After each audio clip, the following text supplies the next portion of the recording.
So let me greet you. Welcome to the Pink Portal. So, what does PINK stand for? It stands for prevention, inspiration, navigation, and knowledge. And so, coming into the portal, you think about football, you hear the players saying, well, we're going to enter into the portal, just waiting on somebody to choose them. Well, this portal is a little bit different. It's pink, it's not all things breast cancer, but you know who is behind it, which is Team Whip. We're all things pink. So, um, thank you all for joining us tonight. We won't be on here long, as we always say, but tonight we're going to be talking with Karen Grisham, who's the executive director of the Healing Place. But she has a very unique story, and it's very important that you stay tuned in.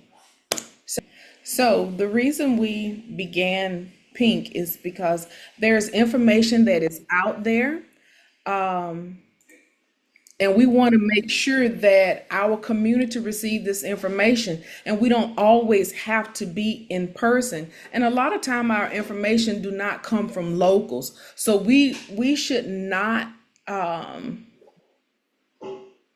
we should not be able to not be able to, I'm sorry y'all, we should be able to share this information whether it comes from someone local or if it comes from someone outside of our area. So Miss Karen has joined us, and we ask you to please share out this broadcast. We really think this is a helpful resource that is here in the state of Alabama. But without me keep talking, I am Narfunda Ross, your host. This is a mic for the mission. So I'm going to stop talking, and we're going to ask Miss Karen to introduce herself. Yes, good evening, and I am now joining from my cell phone because my computer decided to shut down right before my introduction. I hate technology.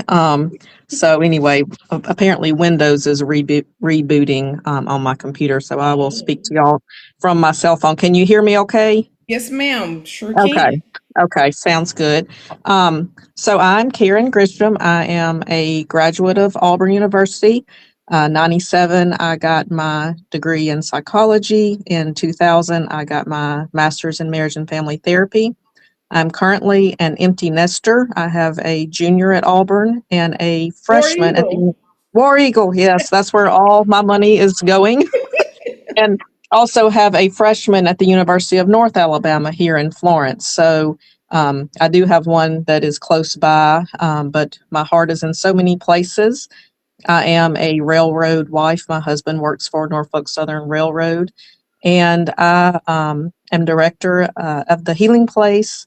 And I met Narfonda at Auburn at um, we had a booth set up for nonprofit agencies, and I was telling my daughter where I was going tonight, and she remembered meeting you. She's like, "Oh, the lady that had breast cancer." I was like, "Yes, I can't believe she remembered." Because what was it, 2 years ago that we met, or was it last year? May have been It last was year. January of last year. Okay, last year. Just seems like 2 years ago. Hmm. I'm honored to be on your program today. As a breast cancer survivor, it still seems a little surreal in that I was originally diagnosed in 2015, which was 11 years ago. So thankful. I remember when I was diagnosed, bargaining with God. I was like, just please let me see my kids graduate from high school. Just please let me be here. And so now they're in college, and it just is overwhelming to think about. I'm so grateful and so thankful. Appreciative of my life. You know what? And it's funny you say that because I had made a mental note to let the viewers know that we met at Auburn. Yes, yes. We were side by side, and actually, you helped me to find out where the good breakfast was. Hey, I'm always the one that knows where to find the food. Find the important things at those little seminars, right? Right. So then we got into conversation, and you asked me, you said, well, what does that stand for? And when I began to share my journey, you said, oh, I am too. And I was like, oh, wow. So And you being an empty nester, what is that like? It is very, very weird. Like it's like you have had this role for so long of what everyone is doing and what are we having for supper, and then all of a sudden it's like, oh, you know what? If my husband's on the road and I'm at home by myself and my kids aren't here, I don't have to cook for anybody. I can just have what I want. I can go to bed when I want to. So it is, I miss them, but they are doing well and they are thriving. And so it is a really fun chapter, I will say. I'm enjoying empty nesting. Wow. You know what? I kind of like it sometimes, but when I get to missing my children, I want to call and talk to them. They may answer, they may not answer, but Yeah. I do enjoy that piece about having, I can eat what I want when I want, I can go to bed when Hmm. I want, I can get up when I Hmm. want to. I know I love that part about being an empty nester. Yes. Yes. Me too. Me too. That's that freedom of no responsibilities. Right. So, real quick, we just want to introduce everybody to our Pink webcast, our Pink Portal webcast. And Pink stands for, we know it's the color, but it stands for prevention, inspiration, navigation, and knowledge. So, on our Pink Portal, if you enter into the portal, these are the things that you will find. And we hope when you leave here, you will have been inspired. Or you will have received information on how to navigate through this journey. And it's just not all things breast cancer. And you will also have knowledge of those things that you can connect with in your own community and be an advocate, not only for yourself, but for others. So tonight we have Karen Grisham on here. She's introduced herself. She's a graduate of Auburn. She has a daughter in Auburn. She has another daughter in Troy. She's an empty nester as well, and her husband is he's drive trained. And what you call them? Yes. Yes. He's an engineer. He's an Yes. At Norfolk engineer. Southern. Yes. Okay, so she's gotten that part out of the way. But in her introduction, and she introduced how we became connected, which was at Auburn at an event, a health event. Um, she mentioned that she was a breast cancer survivor. So I think you said in 2015, that's when you got your first diagnosis, right? Yes. Yes. That is Okay, correct. tell us a little bit about that. Sure. So, I'm currently 51 years old. I had my first mammogram in 2015 at the age of 40 because that's what you're supposed to do, right? You get a mammogram at 40. So I had my mammogram, and when I went back, they said, there's some issues that concern us. We want you to come back in 6 months.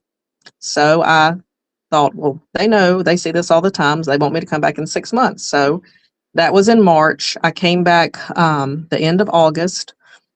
Words of advice: to don't ever delay, you know, get it seen about right then. Is what I tell people. I was 40 years old, no family history of breast cancer. So I'm thinking I'm fine, right? And so I put it off for 6 months. So when I went for that mammogram, I remember um, just having that procedure done and going to the surgeon's office to get the results. And he said, "You have breast cancer." And I was like, "What?" Now, were There's no you way. by yourself or did you have I someone? was by myself. My husband was on a train. He travels. I thought, I'm just going for a routine checkup. Like, Mhm. Jim doesn't have to be with me. So, yes, I was by myself when I got that news. And once I heard that, it was like the Charlie Brown teacher talking. It was just like, wah, wah, wah. Everything that he said from that point on, I was like, have no idea what you're saying to me. So, also don't recommend going to doctor visits by yourself for that reason, because, that was, of course, terrifying news for me to hear. That was on September 1st, 2015. On September 17th, I had a bilateral mastectomy with no reconstruction. And so after that recovery, I did the rounds of chemo. I believe it was, did the Red Devil 4 treatments and then 16 Taxol, and then did radiation for, I think it was 30 visits of radiation. And I will say that was just a really bizarre thing to be radiated. I remember it was just, I was terrified of that process. Okay, two questions. I hate to interrupt you. No, no, no. What made you choose not to have reconstruction? So the surgeon advised, since I had to have radiation, Hmm. um, that it would not be that I should delay reconstruction and not do Delay. it at that Okay. time. Okay. Yes. And so one thing I didn't mention after the mastectomy, I remember calling for the results, and the man, my surgeon had to go out of town. So the one that I talked to, he said, I was like, what stage was I? And he said, stage 3C. And I was like, wow, like I had lymph node involvement, like 12 lymph nodes had to be removed during the surgery. So it was very advanced once that they did find it. So, um, lots of overwhelming things to find out. And so did all of that. And then in August of 2016, I've completed all the things, jumped through all the hoops, do what they tell me to. Okay. And they Now, said, before well, we get to 16, I wanted to ask you. You said the radiation was not yes. a So, good experience. I remember going to the office of radiation and laying on that table. And for those of you that have had radiation, they literally will draw on you like where they're going to radiate, where they will point the radiation. And I just remember being terrified when I was laying there, and I was praying as I was laying there, and I looked up, and in the office it said, "Be still and know that I'm God." And it was like this peace came over me, and I was like, okay, I can do this, um, and so that was a comfort to me, because I seriously think that was the most terrified I've ever been in my life, was starting that process. um, and so until you go through something like that, you just have no idea how it's going to I would. feel. And just hearing the cancer diagnosis and going through those treatments is just um, it's traumatic. It is. It's terrifying and traumatic. So it gives you such a knowledge and a desire to help other people on that journey, because for us to have to go through things, Hmm. it makes it worth it, so to speak, if you can help someone else on that same journey. Just like you do with your amazing program of educating people and teaching them how to navigate, because there's no how to on this. You're pretty much navigating on your own, and you have to be your own advocate. You have to seek out information, and it's very overwhelming. Well, see, and since you're saying that, um, I didn't have radiation. Now, I had 6 rounds of chemotherapy, but Hmm. I did not have the red devil. And so my oncologist, he explained to me, he said, 21 days, your hair is going to fall out. Hmm. So I had to, in order for me to navigate through me losing my hair, I had to be proactive. And when I say proactive, I had to take the that courage to say, I tell my husband, go ahead and cut my hair off, because if he cut it off without it falling out, I felt like I was in control. And so Yes. during this journey, if you feel like you're in control, you feel like you can navigate a little Yes. bit better. So went through radiation, and then they told you was stage 3E. You went through all uh your treatments, and that was in 15. So yes, that was. we get to August of 2016. What happens? Yes. So just since you said that about losing your hair, I will say I did the same thing. I had my husband shave my head, same reason. It started falling out. I could feel it, and I was like, let's just be done. And it was liberating to do that. And I feel like for me, losing my hair was harder than the mastectomy, because it was a more public acknowledgement that I was sick. People may or may not notice that I didn't have breasts, but they noticed that I didn't have hair. Have hair. And And so that's the that first was, thing they'll ask you is, are you sick? Are you going yeah, through something? Yes, that was really hard. And my daughters at the time were in the third and fifth grade, and so it was a big deal to them. When I told them that I had cancer and I was going to be starting all these treatments, I remember I told them for some reason driving in the car, and their questions to me were, "Are you going to die, and are you going to lose your hair?" You talk about bring you to your. I was like, "Oh my word," and I Yes. told him, I said, I plan on doing everything I can, you know, to Mhm. fight this, and I said, yes, I will lose my hair. I will have chemo and my hair will come out. And so, um, it's just interesting that you said you did the same thing because it was a sense of control.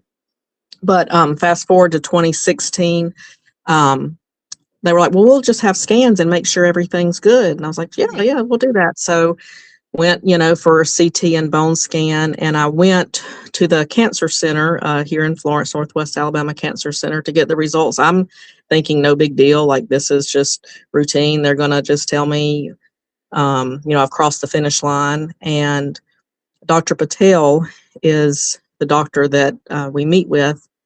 My mother used to work at this cancer center as a counselor, so I know all the physicians, I know all the staff. And when I walked in, I could tell. I was like, "This is not a routine visit." And he told me, he said, "Karen," he said, "there's something showing up on your sternum," and he said that means that this has I still can't say the word metastasized. Metastasize. um, and I remember my husband and I going and sitting in the parking lot and just crying because it was like we were supposed to be done with this, and Right, here this right. is. And you hear stage 4 cancer diagnosis is obviously very terrifying. And so it just, probably one of the just most awful, things that you can hear Most at definitely, that time. because you've already had the cancer diagnosis and you're thinking, Hmm. I'm A-okay. I've gone Yeah. through all of this treatment. I've lost my hair. I've scared not only my family, but some friends too, because especially you're thinking about your children. That's the Yes, first and exactly. foremost. Am I going to live to help raise them Hmm. until they can be on their own? Even at that point, you're still worried about it. And then you No, get of this course. call and you come back and they said this does not look good. So once again, Hmm. it probably sounded like that Charlie Brown again. Yes, yes, it did. It did. It was just um, terrifying news. And at that point, they told me, they said, we're going to refer you to Nashville, and there's a breast cancer specialist there. Hmm. That's all she deals with. And so at that point, I started going to Nashville and going once a month and doing an Exgiva bone strengthening shot. They put me on Ibrance, which is a C4 inhibitor, supposed to stop cell division, and then letrozole because my breast cancer was estrogen, progesterone positive. So, they cut my hormones, had ovary removal. So then I go into menopause at 41, so it was Oh I my. was on a roller coaster, hot flashes, gained 30 pounds overnight. It was like my body was like, what? It just, it's a It lot was going on. it was a lot going on. Jumping on Yeah. here real quick just to say hey to our Facebook audience. Tonight we're talking about navigating grief in children, but this story has a unique leading too. And we're having our guest, Miss Karen Grisham, who's the executive director of the Healing Place, but she's also a breast cancer survivor. And I see some of our members on here that have said, "Hey, good evening, ladies." So we're just going to say good evening to you all as well. Hello. So we're traveling to Tennessee for treatment. You're already in the menopause at the age of 41. Hmm. Let me ask, what were your resources like? Did you have like a breast navigator? Did you have an organization that could assist you with any of your finances, like your hardship or with utilities? Were you acknowledgeable of those resources? I will say I was my own advocate. There was not a clear path of resources for me. as far as breast cancer navigation and things like that. Um, my husband's job with the railroad, he has a crazy schedule, never know when he's going to work, all the things, but his insurance is amazing. And it helped pay for so much of my treatment. The Ibrance that I'm on is $10,000 a month. Say A that again, month. because some of these people that have not experienced breast cancer do not understand. You know, No, see us smiling, it's more than just a smile. And when you made it through chemo and you alive, right. you don't No, understand the no. cost. The cost, and this is a lifetime medication that is $10,000 a month. They advertise for it on TV and it just irritates me. I'm like, you know what? The people that need it know it. You don't need to spend that money advertising. You need to lower the cost of your medication so people can take it who do not have the insurance to pay for it, because who can afford that? That is, it's insane to me. The cost of treatments and what, and even 10 years ago it was better. Now it is just, they Crazy. just don't cover near as much as they did even then. Um, And see, that's just that medication. I recall my chemo treatment, each one of them, and like I said, I had six. It was 13,000. That was back in 2008. 13,000 wow. per treatment.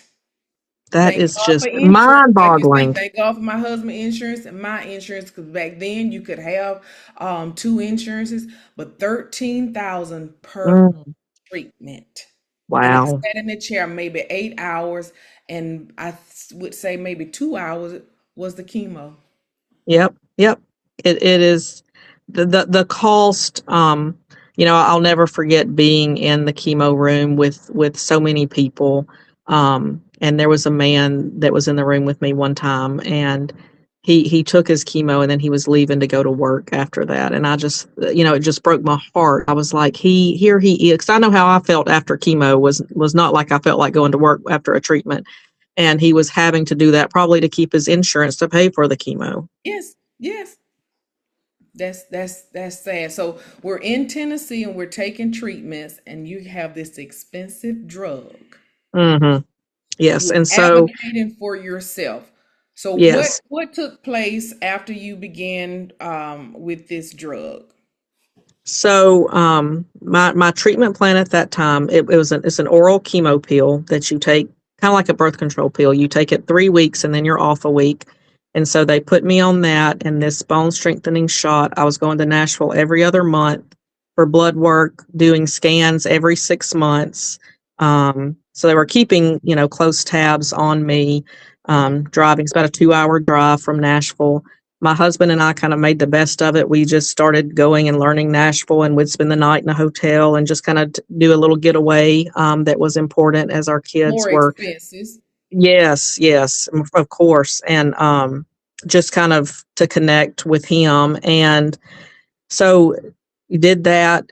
And then my scans started being like, it would say, that it saw things different places, on my bones, but it was more like scar tissue and not like active disease. And so then I went from every other month to Nashville to once every 3 months, once every 4 months. Now I'm going once every 6 months, still doing 6 month scans, just had them about a month ago in February. Never ever get used to that. um, the anxiety around scans, because it's like you have but this before and after, and you're like, I can't really make plans because I don't know what these scans are going to say. Mm. um, and so I just went to Nashville, and then I'll go again in August for scans. And so right now, the current treatment is keeping me stable. Um, every time I go to Nashville, they're amazed that I'm doing so well for so long. So I'm just, and that's scary for them to tell me that, but I'm so thankful, um, for that. Y'all And give just, us some hearts for this, because you don't understand on this journey. You know, each time you're not excited to go, but you have to do it because that's a part of it. And then when yes, you get there, that anxiety kicks in before you even walk in the door. oh, it's, You oh, don't know what it's going to be this time, even though you yeah, just went 3 months ago. Well, what can happen in 3 months? A lot. a lot. Yes, it can. It can. And you know that. And I will say, because I look at things cancer, then my algorithm, it shows me a lot of things, cancer articles and cancer stories. And some days you're ready for that, and some days you're not ready to read what you're reading. And um, so it's kind of like a little bit of self care. Sometimes I just have to kind of take a step back and be like, okay, I can't hear any more news. I have to kind of um, take control of my own mental health, so I can function without hearing new information that's scary. Right, and that's something we say as part as being a caregiver. When you're Yes, caring for yourself, you have to step away from all things cancer. Hey, I don't want to hear about it. I don't want to see it. Sometimes the events that you attend, you don't want it to be cancer related at all. You yeah, a fresh day. yes, Say a fresh day because people don't understand. Even at night when you lay down and something may pop, something may hurt, something may bend the wrong way, you're like, oh Lord, could it be yep, bad? yep. No, you are so, there are no small faults. It's not like people who haven't been on this journey, and I know there's other things that go wrong in other illnesses, but Hmm. you're right. Like when something's sore, your immediate thought, instead of, oh, I pulled a muscle, is, oh, I've got cancer. Like, oh, it's back. Right. It's now in my hip. I can tell. I can feel it, and it happens at 2 a.m. and then you can't go back to sleep because you're terrified.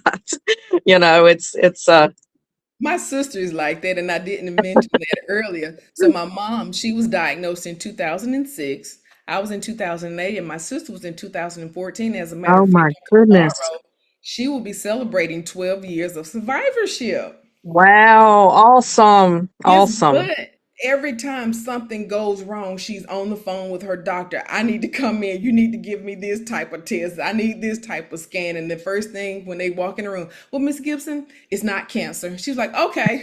So, She's like, I can we handle laugh it. Just about tell it. me. Yes, but going into it is very scary. And I just want to Yeah. comment on our Facebook Live from Christy. She said she experienced the same thing, but it was with her mom. So, Hmm.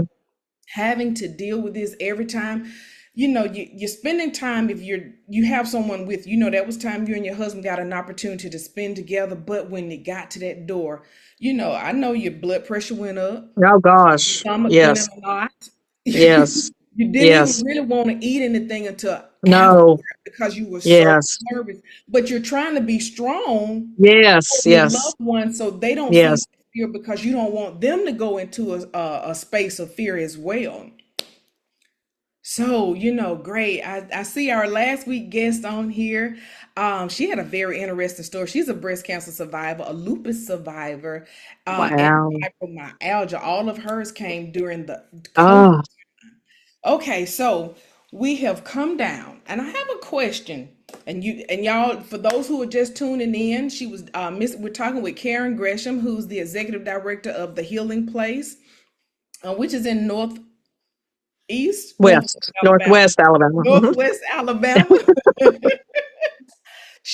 I like to say she's a two-time breast cancer survivor because she was diagnosed in 15, and soon as she completed all of her treatments, she went back for her first scan and found it had metastasized. And so that was in 2016, and now she's on a lifetime medication. And I think roughly what you say, $10,000 a month for this. She Yes. advocate for herself. So that is one thing that Team Whip likes to promote. We have to learn to advocate for ourselves, and that's part of the Pink Portal. The Pink Portal is prevention, inspiration, navigation, Hmm. knowledge. And a lot of us that have gone on this journey, and you were in 2015, 16, I was in 2008. We didn't have the breast navigators, and Hmm. not saying that the breast navigators are telling us everything now, but it's some things you have to learn from experience. Hmm. And you Hmm. share those, which you mentioned earlier, you share those with others to help them along the journey. Hmm. um and I heard you mention that this hospital that you were going to, your mother was a counselor there. Yes. Um, Share just a little bit. You said you knew some knew most of the workers that were there. Yes. Now, the healing place. How did you come to the healing place? Yes. So, um, my mother was a counselor at Northwest Alabama Cancer Center, and they had a lunch and learn one day. And she and a fellow nurse saw a video of the Dougie Center, which is the National Center for Grieving Children. And they thought, you know what? We deal with cancer patients and people who have died from cancer, and we need a place like the Dougie Center in Northwest Alabama. We do not have a grief support center that's specifically for children. So they started doing research and started thinking about how they could bring a grief center to Northwest Alabama. And Sharon's brother Jackie built a house in memory of his dad for the Healing Place to have a children's grief center in Northwest Alabama. And it was just this thing that was just meant to be, and it just took off. And I had just graduated from Auburn and worked in mental health for a year and realized that I didn't want to drive 45 minutes to Moulton and work in mental health. And I said, you know what? I'll help y'all get this grief center off the ground, because both of them were still employees at the cancer center. This was in 2001, so 25 years ago. And so they were still working at the cancer center. For 6 months, I helped get the healing place off the ground, did not get paid. We did not have any income. So Learned how to volunteer write based. volunteer basis, learned how to write grants, do fundraisers. We partnered with Hospice of the Shoals, that was a local hospice that helped us get funding to get off the ground. And it was just amazing how what a need it was in our area, that there was no place for children to come to grieve. It is a peer support model at the Healing Place, meaning we have a lot of group based services. We do have some individual services, but for you and I, we know people that we can go to for support as adults, but for kids, oftentimes they feel very alone when a loved one dies, because they may not know anyone else who's lost a mom or a dad or had a significant loss at an early age.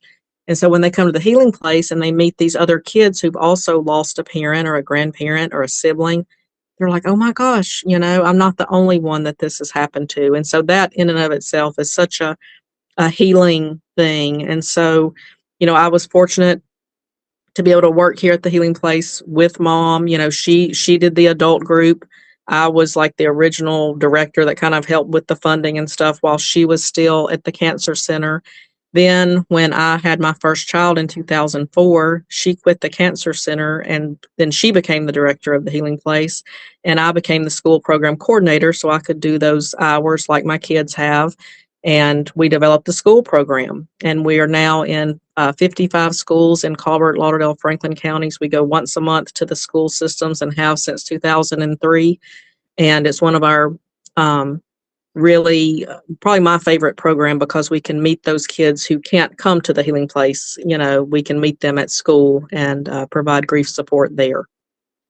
Now, I was looking up some statistics, and it says 1 in 12, which is approximately 6 million children, Mm-hmm. experience death of a parent by the age of 18, but only a small fraction participate in formal grief. Mm-hmm. Most adapt without any professional help. Uh, Mm-hmm. and it says, while bereavement is the most common adverse life event for United States youth, many do not receive formal counseling. And Mm-hmm. that is a serious psychological issue Mm-hmm. to those before the age of 18. So your mom was one of the founding members of the Yes. Healing Place. Yes. So Yes. you all She. have come together and you all develop a an educational plan as well. Mm-hmm. Yeah, so basically what we did is we modeled ourselves after the Dougie Center, and since they're the national center, they had their policies and procedures. They had how to develop a children's grief center, and they sent us those materials. So it made it very replicatable, which was awesome. We didn't have to reinvent the wheel, and we could just pick up with their programming. And I view the Healing Place as a preventative program, for the reasons that you mentioned. Children they're and adults, they're going to experience grief, be it from death, incarceration of a parent, moving, divorce. I mean, there's so many grievances that we all experience throughout our lifetime. And so if we can get these kids and teenagers at this pivotal moment in their life journey when they've just experienced a significant loss and support them through that, teach them how to cope through that so that they learn positive coping skills. Yeah, there's all kinds of negative things they can turn to, and it's going to make them feel better in the short term, but it's not a long-term solution. And so we give them those skills that hopefully they can navigate the loss, and then they have a little toolbox that they can navigate losses throughout their life so that they stay on that right track. They don't, start using drugs. They don't start doing things that they shouldn't do to cope with the loss. They learn healthy coping skills that hopefully can provide them a lifetime of support because, just like we're talking today, you experience a lot of things during your life that are hard to cope with. And so having those coping skills and learning those at an early age can really serve to benefit someone throughout their life's journey. Now, I heard you mention some counties in Northwest Alabama. Are you all located anywhere else in Alabama? So this is our only location. The Dougie Center, if you go to their website, it's like www.dougie.org. You can Hmm. type in any city and it will tell you what griefs services are in that city. So sometimes we'll have people call and they're like, well, I live in Illinois. Like where can I have a center like yours in Illinois? And same for Alabama. There are other programs in Alabama modeled after the Dougie Center. There are several programs in Alabama that partner with a local hospice and provide grief support. That's the case in the Huntsville and Decatur area. In Birmingham, there's the Amelia Center, but not every city in Alabama has its own grief center. Okay. One of the comments from online said, "This is such an amazing place. It's so important for our children to be supported through grief." So let Hmm. me ask you this. Um, and we both cancer survivors. And if a child experience loss of a parent and they wanted to participate, but they do not live in that county. I know you just said Hmm. we could go out and search on the Doogie website. Hmm. What is the process like for the healing place? Sure. So also you can Google the Healing Place, go to our website. We have a lot of resources on our site for families, for children, for parents, links to other centers that you can find helpful information and podcasts.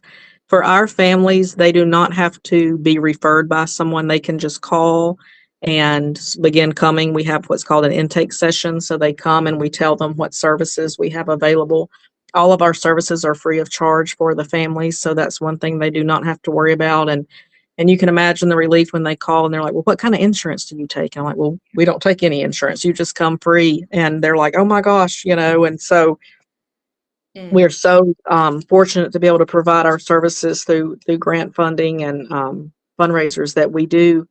And so they come for the intake and we meet with the family and they decide if they want to come to our nightly groups, our school groups, individual sessions. And sometimes the families come for that initial session and it's Hmm. like they find out that they're okay, that they're coping normally with grief. It is hard, it is sad, but they're like, okay, I think we got this, and they know that we're here for them if they need us. Some families come for a long time. Some will come, take a little break, and come back. Some, are in our school group every year. Because one thing that we have learned, children re-grieve at every developmental level. So when they're 2, they understand death differently than when they're 5, when they're 8, when they're 10, when they're 13, when they're 16, when they're 18. And so they have new questions and they have new things that they're dealing with as they get older, dealing with death. And so um, we like to tell people we're here for all of that, all the stages. Whenever they hit a bump in the road, they can come back to the healing place. We're never, grief is not ever something that you get over. It is something that you incorporate into who you are, and Becomes a we're lifestyle. here for the long term. It does. It does. That is great information to have. I just know there are some people who've experienced loss. You know, when we were growing up, we didn't have these resources. It was Mm-mm, like, mm-mm, you cry for a little bit and then you don't show any more emotions, and mm-hmm. the psychological wear and tear that it has upon us, especially children, and some of them are not going to talk to us. The Right. places like the healing place, they can they're there with other children that they can identify with, and that is key part in healing, is making sure you're with someone who can identify with what you're Yes. going through and can share this journey with you. It was another question I wanted to ask. Now, you answered that about is there for a lifetime. Do you all have virtual sessions? I mean, is the initial session in person or can it be virtual? The initial session is in person. During COVID, we did have virtual sessions, and we have links to some national centers that will share their information. They'll have like virtual family fun nights and game nights and things that they will facilitate, having a grief conversation with family. That's something that I would like to explore so that we can serve additional families virtually. But right now, all of our services are in person. Person. I think, sometimes it's better that it's in person because you can actually see their emotions Yes, instead of just hearing it, because I can say, yeah, I'm fine. But you hear differently. yes, You see yes. differently than what they actually are. I am just amazed. I am so glad that we got connected I know, years me ago. too, me too. And I told you, I was like, oh, you're gonna be good. I'm gonna call you. And it just seemed like it never came time. And then I was like, oh God, what am I gonna do? And then perfect time. And I was like, I gotta find that card because I know it's green and it's somewhere in my purse. I'm glad I'm not the only one that does that. And I will say, when you reached out to me, it was during my scan time, and so I was kind of scattered. So I was like, I hope she does. I'm getting back to her, but it was like everything just kind of goes on hold.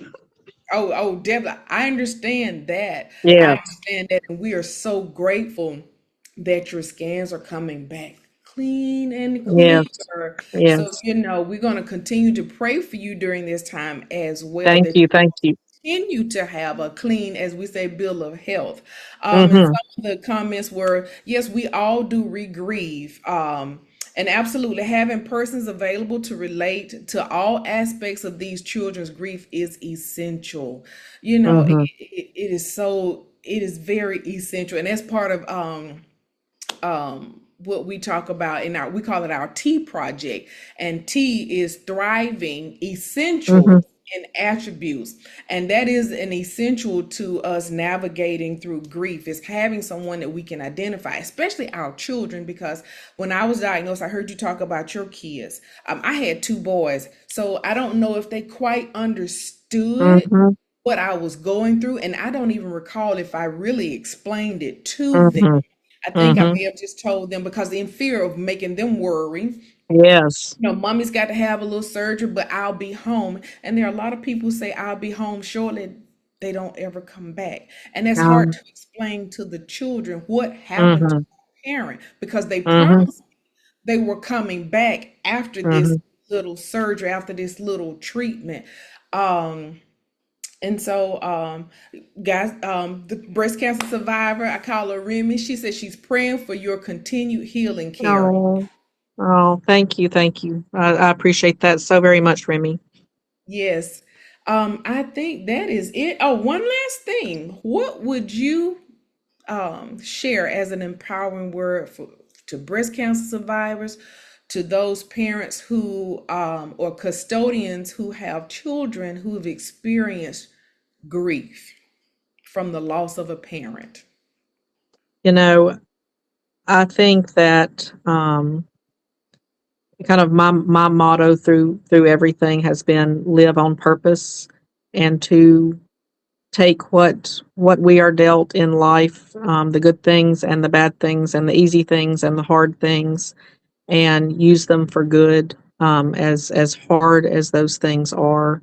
Um, I'm so thankful for each day. You know, when people complain about little minute things, it still irritates me because I'm like, you know, you should be so grateful for what you have. So just having the perspective of you know, facing a life or death situation. And I would say to the parents, you know, to take care of yourselves. You are important. Caring for yourself while you're grieving, caring for a grieving child takes a lot of energy. And give yourself grace. And you're not going to be perfect, and you're not going to say and do all the right things, but do the best you can. Reach out for support and help. There are people there. Those people that say, "Call me when you need something." Call those people and say, hey, you know what? I've got a Walmart pickup. Can you pick up my kids from school today? Whatever it is to make your load a little lighter. We're here to help each other do that. And so reach out for support and don't try to do it alone. Don't try to do it alone. Well, Karen, we thank you. We're not going to hold you up because we know that you're an empty nester and enjoy your evening. But we thank you for joining us tonight and sharing your journey, sharing empowering words, inspirational words, and how to navigate grief in children. We have resources that are available. The knowledge, y'all, that she has dropped on the pink portal. When I tell y'all, you got to come in the pink portal. It is very, very, very resourceful. Karen, we thank you, War Eagle. We thank you War for Eagle, joining thank you, us Narfonda. tonight, and we Thank hope you you for have, inviting me. yes, ma'am. We hope you have an amazing rest of the week, and everybody that has joined tonight, we hope you all have an amazing rest of the week. We got some hearts coming up, so the healing place. We have tagged them. We will tag them in this broadcast. And for those who are just now joining, it will be uploaded to our YouTube channel. But I will make sure that I tag the healing place on here. And Karen, if you would, in the email, will you just send me the other website or the Doogie website Yes. so we Yes, can I'll be have glad that to. place too? Because I know there are some that are on here that are have lost a child who had a Hmm. child. Um, Hmm. I know some that are currently now experiencing a loss. So we just want to help our communities to be better and to be healthy physically and mentally. That is what we are here for. Like I said, we're not all things breast cancer, but we are breast cancer driven. So thank everybody for joining us tonight. We hope everyone have an amazing week. And join us for our next one. We're here every third Monday for the Pink Portal. That is all things pink, prevention, inspiration, navigation, and knowledge. Y'all have a great night. And go follow us on YouTube, Instagram, and Facebook. Team Whip. About to. Thank you. Have a Thank great you. night. All right.